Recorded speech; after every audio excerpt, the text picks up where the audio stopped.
Detik-detik pengungsi Rohingya sampai ke Pekanbaru tidur di trotoar diangkut polisi. Sebanyak 13 warga pengungsi Rohingya ditemukan terlantar di kawasan Jalan Sudirman, Kota Pekanbaru Riau pada Kamis 14 Desember 2023. Dikutip dari Tribun Pekanbaru, mereka terdiri dari 6 pria, 6 perempuan, dan 1 balita. Mereka tiduran di bawah pohon kayu di pedestrian atau jalur pejalan kaki di Jalan Jenderal Sudirman. Mereka sempat meminta belas kasihan masyarakat ketika berada di trotoar Jalan Jenderal Sudirman. "Saya Muslim Rohingya dari Bangladesh. Kami tidak tahu mau kemana," ujar Samsul, salah satu warga Rohingya saat diwawancari Kompas.com. Dia mengaku sampai di Pekanbaru Kamis dini hari dan tidur di pedestrian di bawah orang yang tidak dikenalnya. "Kami sampai ke sini dini hari. Kami tidak tahu siapa orang yang bawa ke sini. Kami hanya tidur di jalanan," kata Samsul. Mereka juga tidak mengantongi identitas apapun. "Kami tidak ada identitas. Ini tas kami hanya berisikan pakaian," akunya. Tak lama kemudian datang sejumlah anggota polisi dari Polsek Bukit Raya mengevakuasi warga Rohingya tersebut. Mereka dibawa menggunakan mobil patroli ke rumah detensi imigrasi Pekanbaru.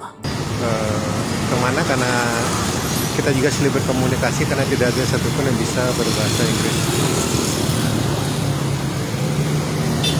Nah, namun dapat saat berkomunikasi mereka memang mengatakan bahwa mereka adalah warga Muslim dan memegang kartu UNHCR dan saat ini mereka tengah kelaparan. Ada sekitar